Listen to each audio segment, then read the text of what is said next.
Hello everyone, आज हम BA second year का paper second food science and nutrition को डिस्कस करेंगे। प्रीवियस लेक्चर में हमने फैटी एसिड्स के बारे में बात करी थी कि वो कौन कौन से होते हैं, कितने भागों में फैटी एसिड्स को वर्गीकृत किया गया है। आज हम बात करेंगे लिपिड्स के क्लासिफिकेशन की। क्लासिफिकेशन ऑफ लिपिड्स, है ना। तो देखिए, लिपिड का जो वर्गीकरण है यह इसकी पौष्टिकता के आधार पर किया गया है, ठीक है, अर्थात न्यूट्रिएंट्स के बेसिस पर इसका वर्गीकरण किया गया है, ठीक है।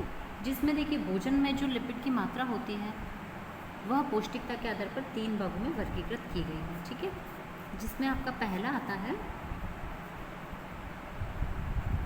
सिंपल लिपिड, जिसे कहते हैं सरल लिपिड। सेकंड आता है कंपाउंड लिपिड, ठीक है, जिसे कि संयुक्त या फिर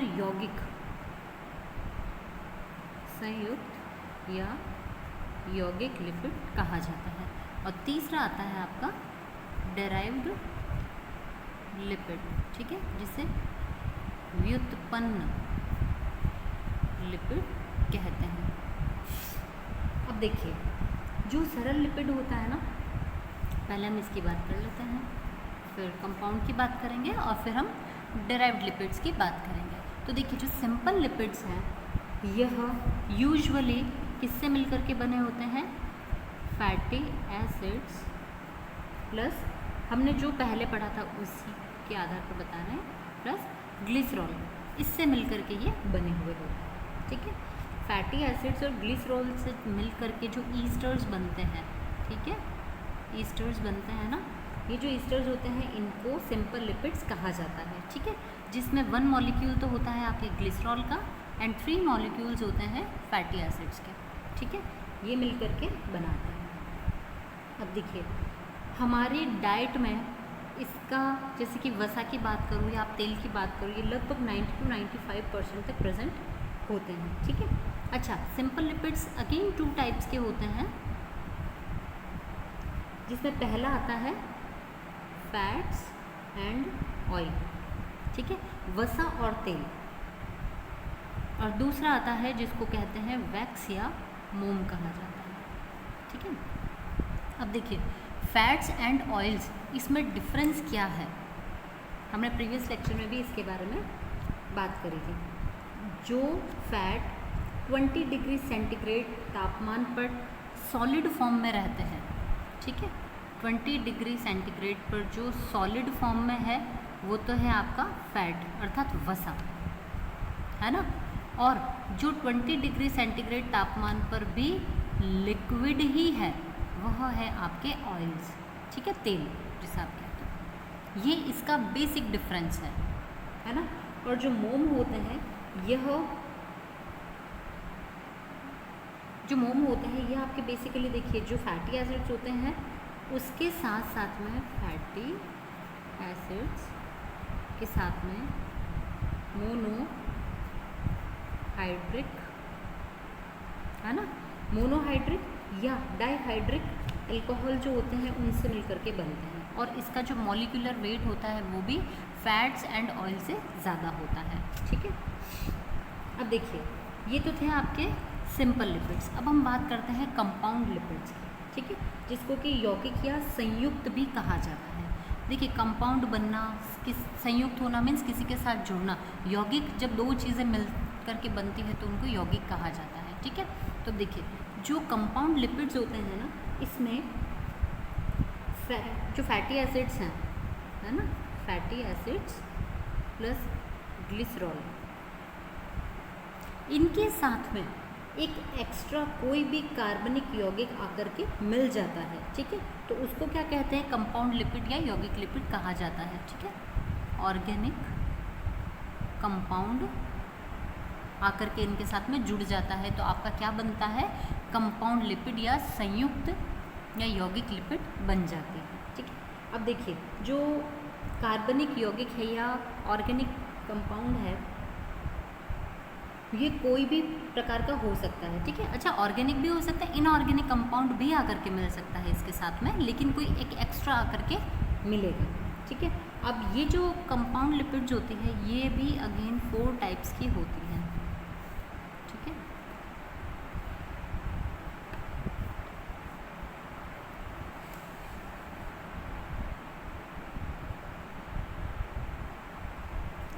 देखिए, जिसमें जो पहली होती है आपकी आती है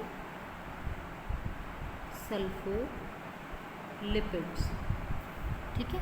सल्फोलिपिड्स आती है सबसे पहले।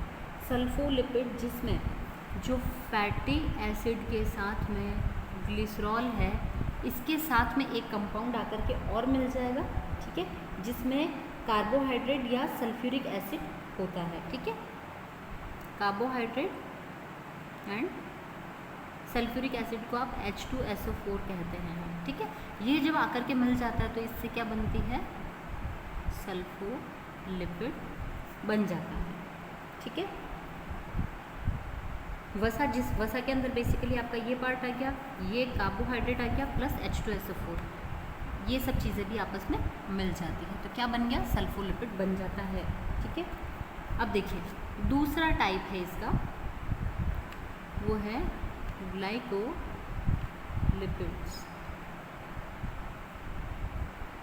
ग्लाइकोलिपिड्स, जो ग्लाइकोलिपिड है, देखिए ग्लाइकोलिपिड जब आप इसको समझते हैं, ठीक है, या आप इसे याद करना चाहते हैं तो इसको 2-2 टुकड़ों में तोड़ करके आप इसका मीनिंग समझ सकते हैं। इससे आपको इजीली क्लियर रहेगा कि कौन सी किस किस के संयोग से या संयोजन से बना है कोई भी चीज़।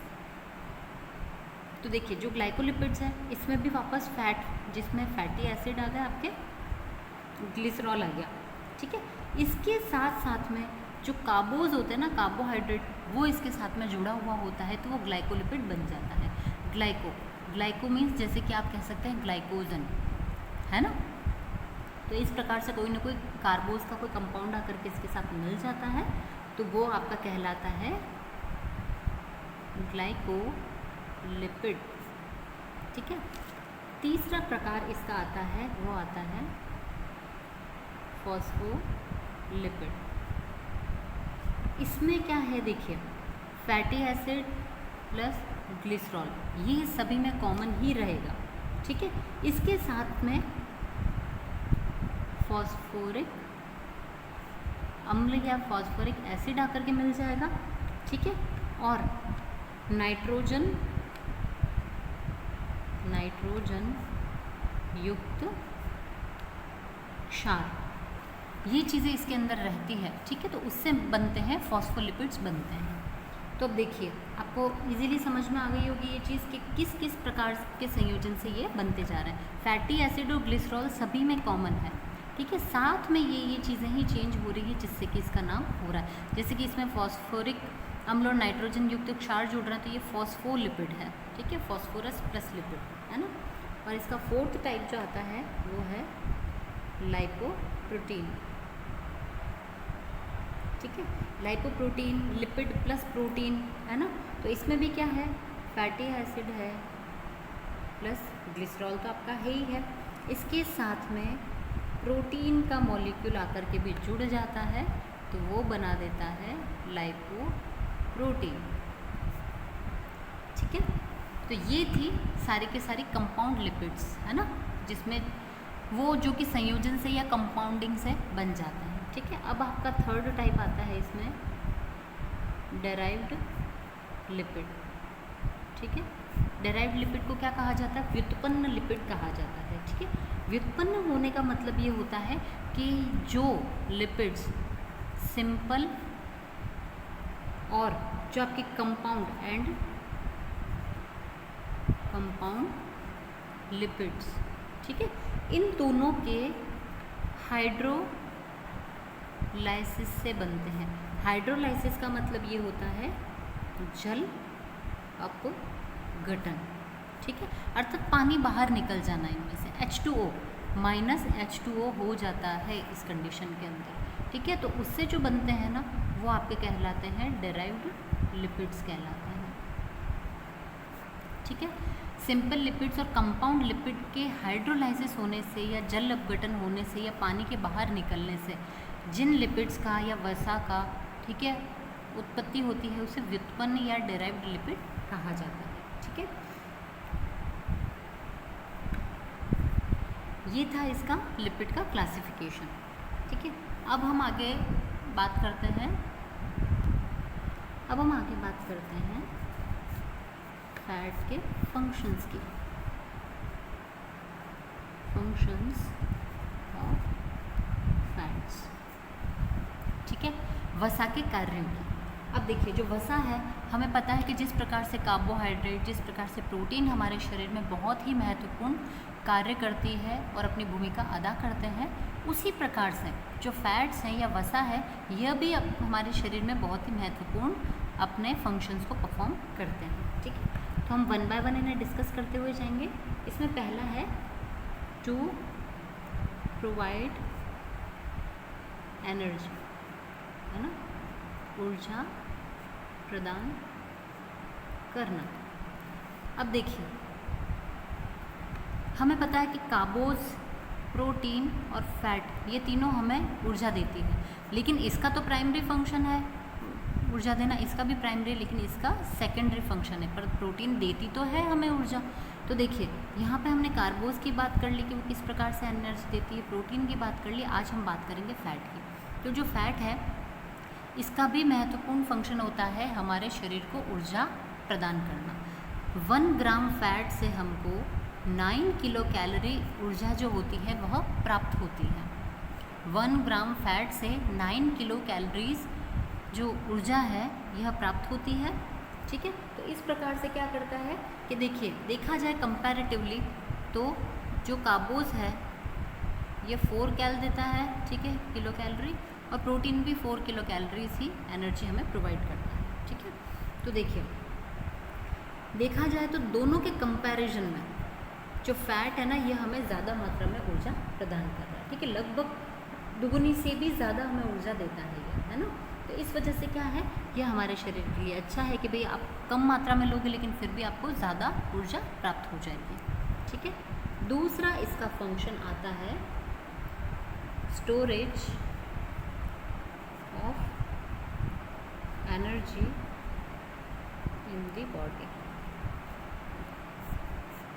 ठीक है, अब देखिए, हमारे शरीर के अंदर क्या होता है कि जो अतिरिक्त ऊर्जा होती है, अतिरिक्त ऊर्जा, वह हमेशा क्या होती है, हमारा शरीर उसको स्टोर करके रखता है ताकि किसी समय पर अगर हमारे शरीर को भोजन की प्राप्ति ना हो, भोजन नहीं मिल पाए, तो हमारा शरीर क्या करता है, इस अतिरिक्त ऊर्जा का उपयोग करके हमारे शरीर के फंक्शंस को बनाए रखता है। ठीक है, तो क्या होता है कि क्योंकि वसा कम घुलनशील होती है,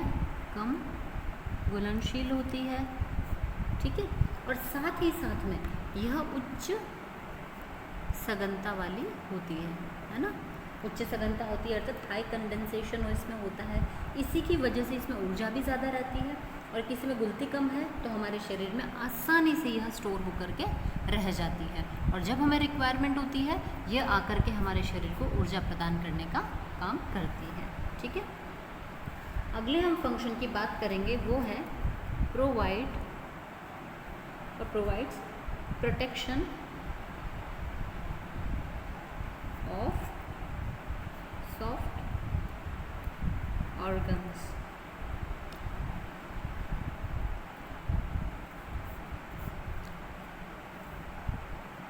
जो फैट होता है ना, यह क्या, देखिए, हम सभी को पता है कि हमारी जो स्किन है, स्किन की लेयर के नीचे क्या होता है, एक वसा की एक परत होती है। ठीक है, हमारे स्किन के अंडरनीथ क्या होती है, एक फैट की लेयर होती है। यह फैट की लेयर क्या करती है, हमारी बॉडी के टेम्परेचर को कंट्रोल करके रखती है। ठीक है, हमारे शरीर से बहुत ज़्यादा वाष्पोत्सर्जन नहीं हो जाए, डिहाइड्रेट नहीं हो जाए हमारी स्किन, तो उसका भी ध्यान रखती है। ठीक है, तो ऐसे बहुत से फंक्शंस परफॉर्म करती है, और साथ ही ये फैट की लेयर जमी हुई है ना, तो हमारे शरीर में ऊर्जा भी स्टोर्ड है। ठीक है, स्किन में, तो यह जिस प्रकार से त्वचा में रहती है उसी प्रकार से सभी जो ऑर्गन्स होते हैं उनकी भी बाहर या आउटर कवरिंग होती है ना, बाहर की खोल, उसमें रहती है वसा, ठीक है। अच्छा, अब ये वसा क्या करती है, उनको प्रोटेक्शन प्रोवाइड करने का काम करती है। जैसे कि आपने देखा होगा कि कई बार, जैसे कि आप एक एग्जांपल लीजिए, एक कांच का ग्लास है, ठीक है। अगर आपके हाथ से वो कांच का ग्लास या फिर कांच का बर्तन है, अगर वो नीचे गिर जाता है तो आप क्या देखते हैं, वो टूट जाएगा, है ना। क्यों? क्योंकि वो काफ़ी हार्ड मटेरियल का बना हुआ है इसलिए, ठीक है। लेकिन अगर इसी जगह अगर आप किसी रबर का कोई सामान है, रबर का कोई ग्लास है, रबर की कोई ट्रे है, ठीक है, अगर आप उसको नीचे गिराते हो तो क्या वो टूटती है? नहीं, क्योंकि वो उसमें फ्लैक्सिबिलिटी होती है इसलिए, ठीक है। तो यह क्या करता है, जो फैट होता है ना, ये हमारे जितने भी बॉडी के ऑर्गन्स हैं ना, उनकी आउटर कवरिंग के अंदर क्या करता है, एक फैट की लेयर बना देता है, जिससे क्या होता है, उनमें सॉफ्टनेस आ जाती है, ठीक है। तो कभी आपने ऐसा सुना है कि किसी व्यक्ति को धक्का लग के वो नीचे गिरा तो उसका पेट फूट गया, है ना, या उसके हार्ट में छेद हो गया नीचे गिरने से, या फिर उसके नीचे गिरा तो उसके आमाशय में छेद हो गया या आमाशय टूट गया? हमने तो कभी नहीं सुना, क्योंकि ये सॉफ्ट मसल्स के बने हुए होते हैं और साथ ही इनमें एक फैट की लेयर होती है जो इसको चिकनापन प्रोवाइड कर देती है, ठीक है। तो जैसे कि अगर ये नीचे गिरते भी हैं ना, तो जो हमारे इंटरनल ऑर्गन्स होते हैं वो कभी हर्ट नहीं होते हैं, उनमें कोई भी उनकी क्षति नहीं होती है, कोई डैमेज नहीं होता है ना। तो ये फैट क्या करता है, प्रोटेक्शन प्रोवाइड करने का काम करता है हमारे बॉडी के ऑर्गन्स को। अब यहाँ पर अगर फैट बढ़ जाएगा ना, तो क्या होगा कि अगर ये चीज़ नीचे भी गिरती है तो अंदर पड़े सामान को जर्क नहीं लगेगा, कोई किसी प्रकार का धक्का नहीं लगता है, तो ये इस प्रकार से प्रोटेक्टेड रहते हैं। इसका अगला फंक्शन है टू रेगुलेट बॉडी टेम्परेचर।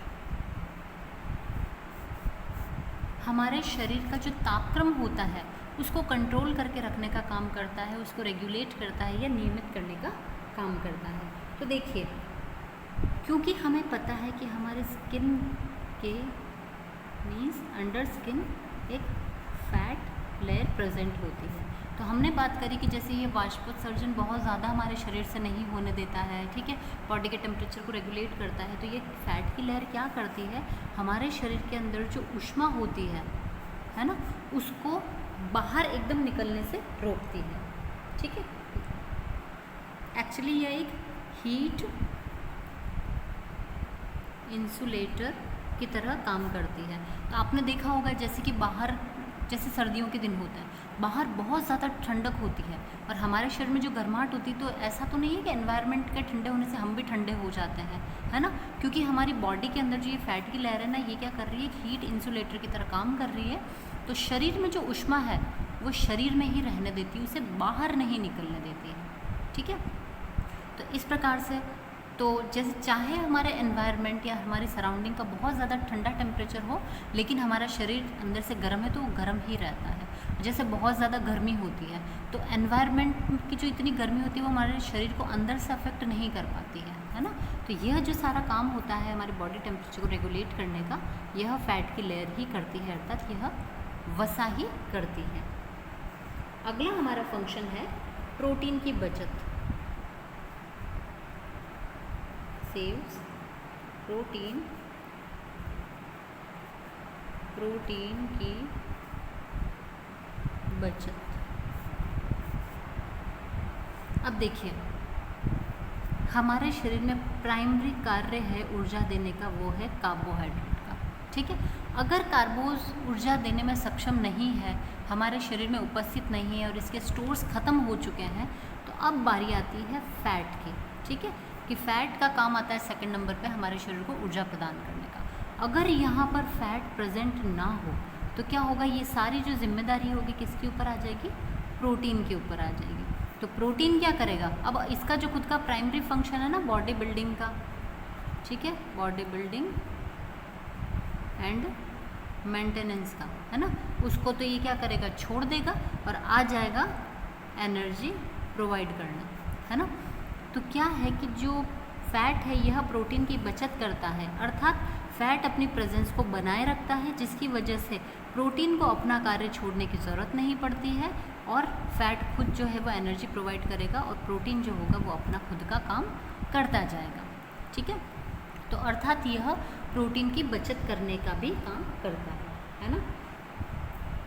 अगर प्रोटीन इस तरीके से अपना काम छोड़ देगा तो वो चीज़ का बॉडी बिल्डिंग और मेंटेनेंस का फंक्शन है ना, यह कोई और परफॉर्म नहीं कर सकता है, कोई भी अतिरिक्त जो पोषक तत्व है वो नहीं कर सकता है ना। तो इस वजह से जो फैट है उसकी प्रेजेंस बहुत ज़्यादा ज़रूरी होती है, एनर्जी प्रोवाइड करने के लिए भी होती है, तो साथ ही साथ में हमारे शरीर की वृद्धि विकास में जो प्रोटीन काम कर रहा है उसको भी बचा देता है ये, ठीक है। अगला 6th फंक्शन है sources of fat soluble vitamins, ठीक है। अब देखिए जो वसा हमें पता है कि विटामिन जो होते हैं ना ये 2 प्रकार के होते हैं, एक तो वसा में घुलने वाले और एक जल में घुलने वाले, ठीक है। तो जो विटामिन जल में घुल जाएंगे उनका तो वसा से कोई रिलेशन नहीं है, लेकिन जो विटामिन वसा में घुलते हैं ना, अगर वसा उपस्थित नहीं होगी तो वो विटामिन भी एग्जिस्ट नहीं करेंगे हमारे शरीर में, ठीक है। तो इस वजह से क्या है कि अगर आप आपके डाइट में अगर फैट कंज्यूम करते हो तो वसा में घुलने वाले जो विटामिन है ना ये आपके शरीर को प्राप्त हो जाएंगे, जैसे कि विटामिन ए, डी, ई, के, ठीक है।